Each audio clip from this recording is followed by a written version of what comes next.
Hey gang, it's finally Friday. It finally made it. Here we are. I have a 3-day weekend coming up, but I will have an editorial for you on Monday.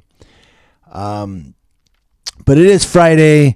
I have a little bit of a lengthy one here for you. We're going to rehash an old story that happened 5 years ago, but a new report just came out from the Chicago Inspectors General, or Inspector General, regarding this incident. And I'm just going to do an editorial on it here. You can comment in the comment section below if you want, but you can also read the full story in the description box below. And I'm not going to probably give you the whole story. It's really lengthy. It's from CNN. That's right. But you can go read it all in the description box below. And I'm going to give you a big chunk of it here just to kind of let you know what's happened. But the basis of this editorial this morning is to remind everybody out there, always record when you see law enforcement. You see flashing lights and they've got somebody pulled over or somebody standing on the sidewalk or sitting on the curb, or if they're just sitting there, walk up and see what they're doing. For all you know, they got somebody in the back of the car and you want to make sure to document it. Especially if they get out and they release the guy, or they're talking to somebody standing on the sidewalk. What if they all of a sudden go hands on and then say, well, this happened and this happened? Your video could tell the truth. So there you go. From CNN, thank you, Ray Sanchez and Omar Jimenez from CNN for this report that I'm giving as an editorial this morning.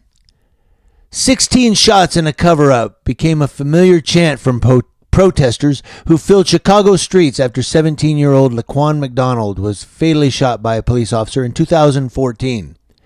Now, 5 years later, the investigative report from Inspector General Joseph Ferguson reveals the full extent of what his office described as an elaborate cover-up by 16 officers and supervisors, including former police officer Jason Van Dyke, who fired the shots.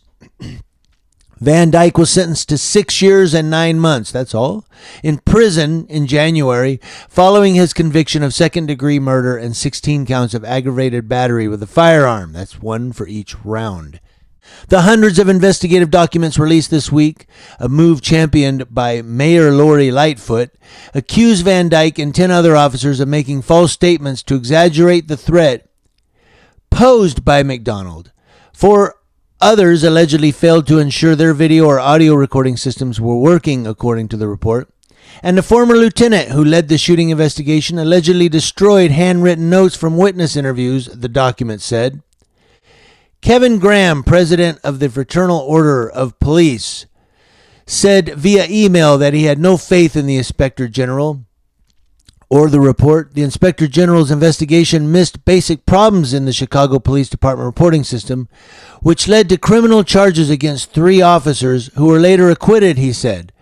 Former Detective David March, former Officer Joseph Walsh, and Officer Thomas Gaffney, boy, they look like a winning crowd, don't they, who were among the 16 officers singled out in the report, had been accused of falsifying police reports to protect Van Dyke. Van Dyke's attorney, Dan Herbert, said the newly released documents confirm his client was taking the fall to protect the politicians and police command staff who determined the shooting was justified before realizing there would be a huge public outcry. He's not taking the fall. He did it. He fired the shots.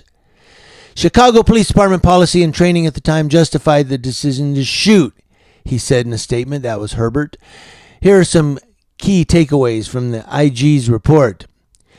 In November 2015, current police superintendent Eddie Johnson, deputy chief at the time, attended a meeting with other ranking officers to review the shooting video and understand that 16 shots were justified. A lieutenant who was at the meeting told the Inspector General's office.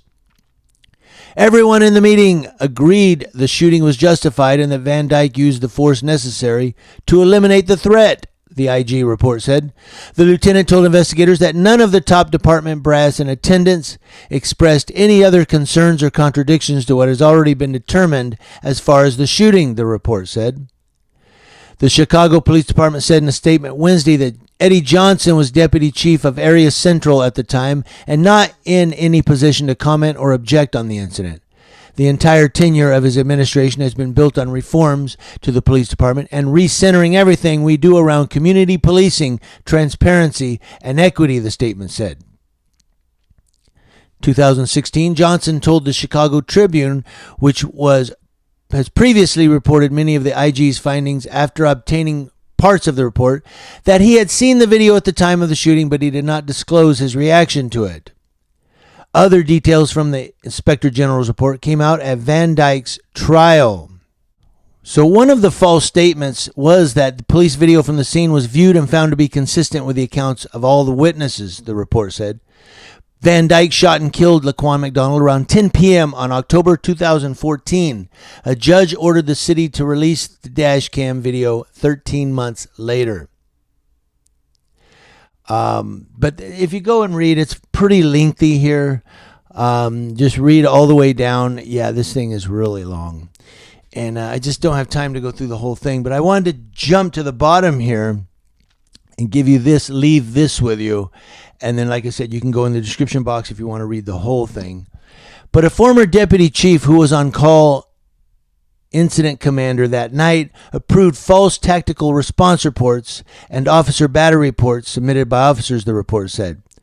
The ranking officer retired after the Inspector General's office completed its investigation.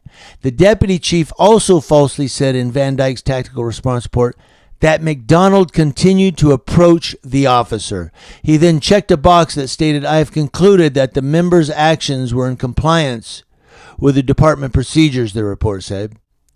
The supervising officer did not check any other box stating that further investigation was needed. So here they say that he was heading towards Van Dyke, and Van Dyke had to wheel backwards and shoot him, where the video shows that the dash cam video that was released shows Laquan McDonald walking away from Van Dyke and not pointing a knife at him, and he was shot 16 times. So always record the police, guys. Always, always, always, because your video just may be the one that tells the story. Your video may be the one that tells the truth. So just remember that you're out there for the community. If you don't care about the community and you're like, I don't really care, let them do whatever they do, then okay. But if you really have a passion for people in your community, for people that live around you, if you have a passion and a love for them and you want to give back to your community and say, you know what, I'm out here for you guys, that's the way to do it. Record law enforcement officers. Because that way you're giving back to the community. I'm still going to remind you, and I'm reminded of it right now, that woman who came up to me that night when I was recording the Yucaipa PD, and she said, "Thank you so much for being out here." I mean, her voice was tremoring. She was shaking. She was really upset. She was about to cry, and she said, "I felt comforted that you were out here because I've been hurt before." And so you're giving back to your community by recording law enforcement officers. That's what we have to do. We have to do it until all of the cops who say they're good cops turn to those who are fucking up and say, "Stop it, or I'm going to tell on you."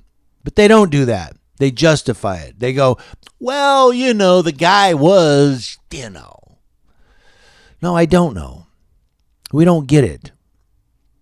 That's why we do editorials every day on law enforcement officers nationwide. This is Community Leo Watch, letting you know what's going on with the Leos, that's law enforcement officers, across your nation and every community, especially in Chicago. We're watching, guys.